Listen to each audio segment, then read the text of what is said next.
오늘 본문 마태복음 15장은 네 가지 사건을 기록하고 있습니다. 먼저 1절부터 20절까지의 말씀을 보면 이 장로들의 전통에 대해서 예수님과 유대 종교 지도자들 사이에 논쟁이 다루고 있지요.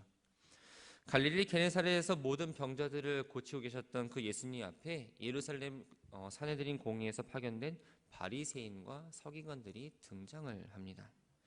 이들이 파견된 이유는 예수님의 병고침과 그 가르침의 소문을 듣고 그 진위를 조사하기 위해서였습니다. 그러나 실상 파견된 목적은 예수님이 하시는 일을 모두 중지시키고 이 모함의 구실을 만들고자 그들이 찾아왔던 거죠. 이들은 예수님께 제자들이 장로들의 전통을 지키지 않았다라고 따져 물었습니다. 본문의 장로는 이 문자적으로 나이가 많은 사람을 의미하지만 본문에서는 율법에 능통한 이 랍비와 종교 지도자들을 의미합니다. 장로들의 전통은 이 바벨론 포로기 이후에 유대교에서 율법을 생활에 구체적으로 적용하게 만든 생활 규칙을 말합니다. 제자들이 지키지 않았다고 말하는 전통은 떡 먹을 때에 손을 씻지 아니하였다라는 거예요. 전통에 따르면 이 바깥에서 부정한 것과 접촉해서 이 부정해졌을 가능성을 애초에 차단하기 위해서 외출해서 집으로 돌아오거나 혹은 식사를 할 때에 반드시 손을 씻도록 규정을 했습니다. 이렇게 손 씻는 행위를 종교적 규례로 만듦으로써 그 행위를 행하지 않는 사람을 정죄하였죠. 자신들의 전통을 이 하나님의 말씀과 동등한 위치에 놓고 그것을 사람들에게 강요하면서 오히려 신앙과는 점점 더 멀어지게 했습니다. 이 전통을 통해서 자신들의 권세와 이익을 지키는 데 악용하기도 했죠. 예수님은 율법을 지키는 데 도움이 되어야 할 이 장로들의 전통이 오히려 율법을 위반하고 있음을 지적하십니다. 그중 대표적으로 이 고르반이라는 종교 규례로 부모를 공경하라는 계명을 어김으로 하나님의 뜻을 거슬렀습니다. 고르반이란 말은 하나님께 감사함으로 예물이나 제물을 바치는 걸 말합니다.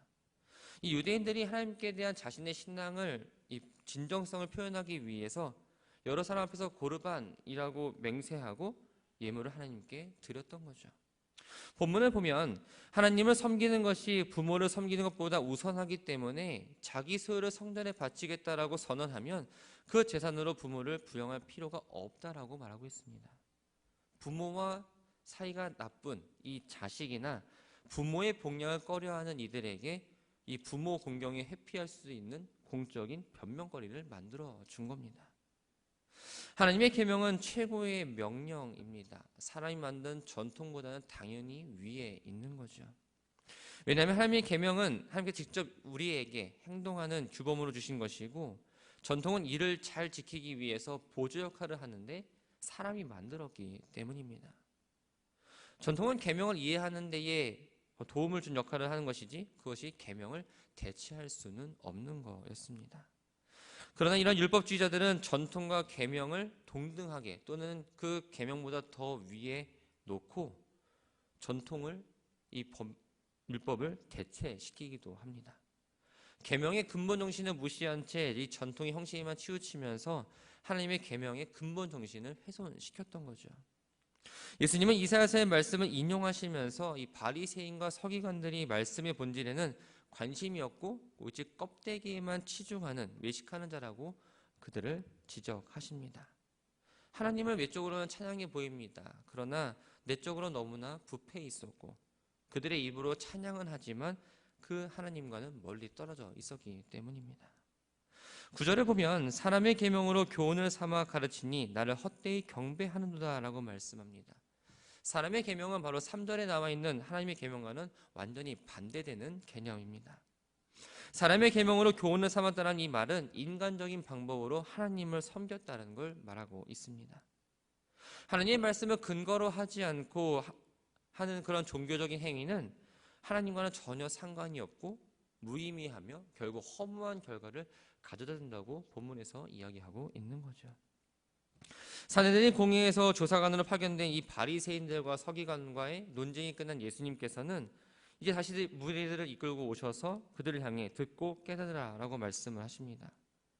이들이 듣고 깨달아야 했던 이유는 당시 유대 종교 지도자들의 범하고 있는 그 오류에서 벗어나고 하나님이 원하시는 삶을 살아가며 구원에 이를 수 있는 유일한 방법이었기 때문입니다. 예수님은 무리들에게 이렇게 말씀하십니다. 음식이 사람을 더럽히는 게 아니라 입에서 나오는 그것이 사람을 더럽게 하는 거다.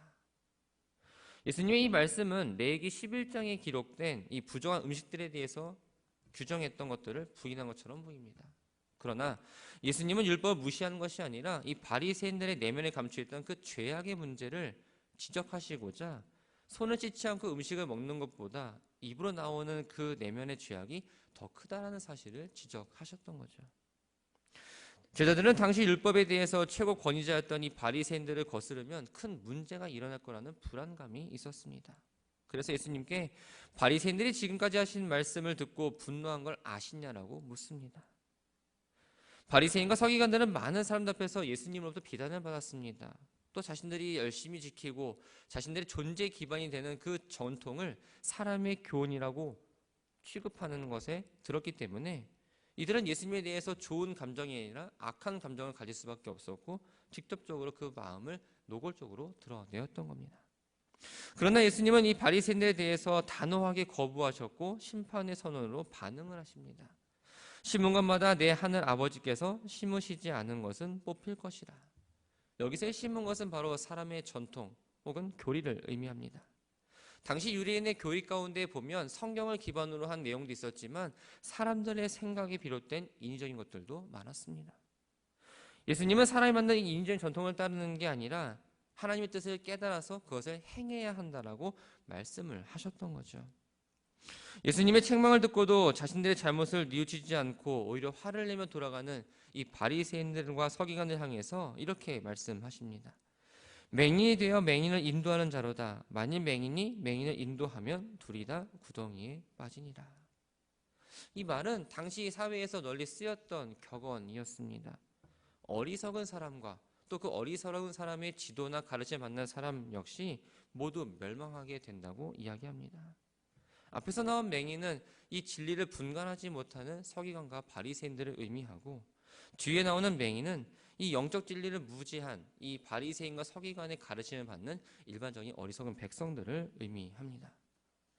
장로들의 전통을 하나님 말씀 이상의 수준으로 생각하고 그렇게 받아줬던 이 제자들은 이 율법주의자들의 가르침을 비난하는 예수님의 말씀을 전혀 이해할 수가 없었습니다. 그래서 제자들을 대표해서 베드로가 예수님께 비유를 설명해 달라고 요청을 합니다. 예수님은 바리새인과 서기관 또 일반 사람들이 예수님의 가르침에 대해서 듣고 이해하지 못하는 것에 대해서는 이해를 하셨습니다. 그러나 제자들과 함께 생활했고 또한 제자들에게 이적을 보여줬고 항상 함께했던 이 제자들을 이 말씀의 의미를 깨닫지 못한 것에 대해서는 크게 책망을 하셨던 거죠. 이 예수님의 비유의 결론은 바로 마음에서 나오는 것, 즉 악한 생각과 살인과 간음과 또한 음란과 도적질과 거짓 증거가 해방이 사람을 더럽게 한다라고 말씀하고 있습니다.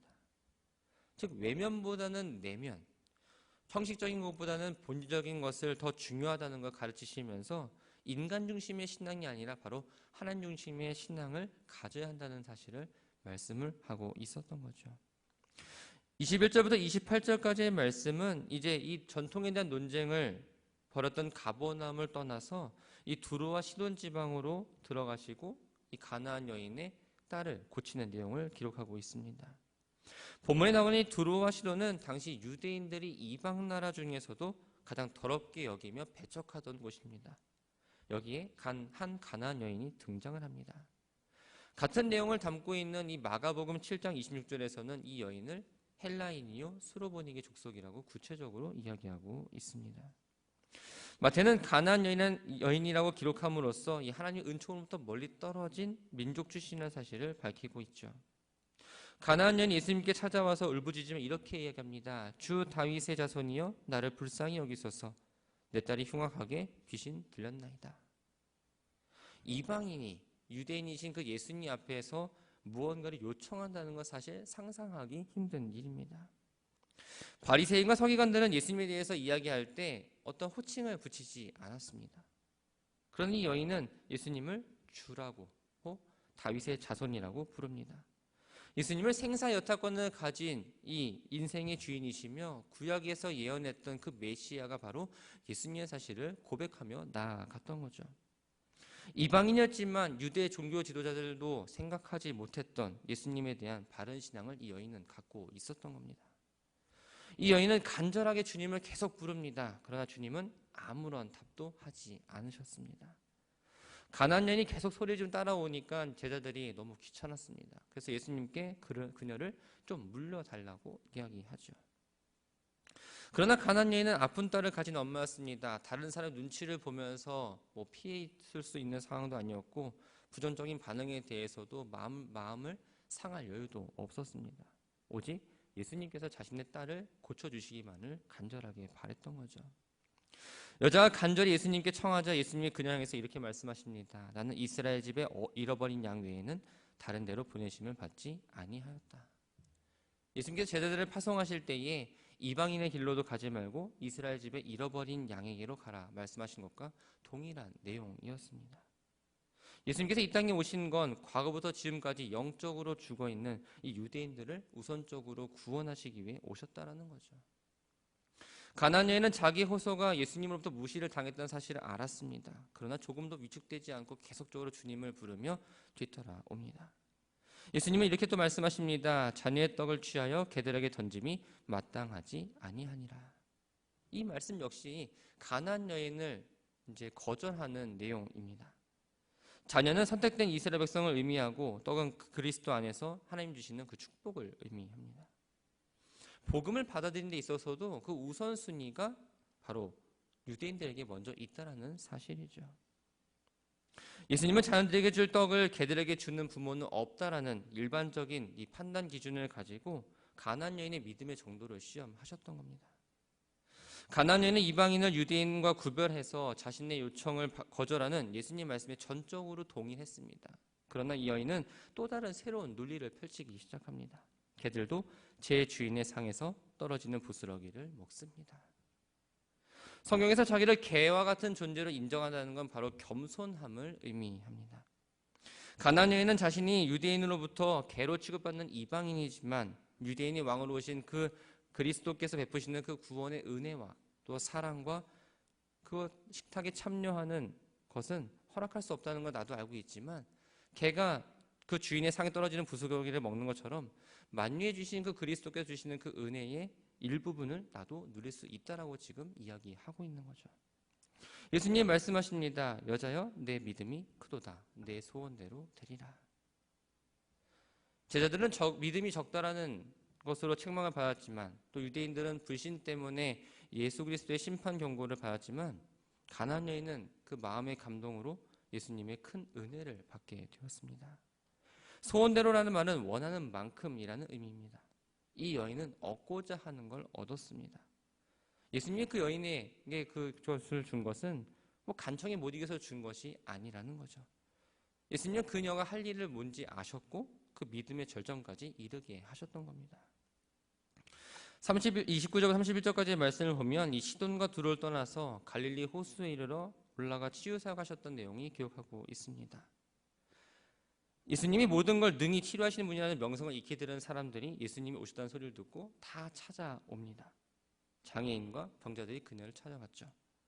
이사야 35장 5절과 6절 말씀을 보면 이사야가 이스라엘 회복을 바라보면서 이렇게 이야기하고 있습니다. 그때의 시각장애인이 눈을 뜨고 청각장애인의 귀가 열리고 저는 자는 사슴과 같이 뛰고 언어장애인이 노래할 것이다. 예수님께서 치유를 하심으로써 이 말씀의 예언들을 성취하셨던 겁니다. 치유를 경험하고 본 이들은 이스라엘 하나님께 영광을 돌렸습니다. 이 표현을 통해서 이 고침받은 사람들이 이방인이라는 사실을 우리는 알게 됩니다. 만약 유대인들이 고침을 받았다면 우리 조상들의 하나님이라고 분명히 표현을 했겠죠. 하나님께 영광을 돌린 이방인의 태도는 유대인들과 너무나 달랐습니다. 유대인들도 예수님의 기적을 보았습니다.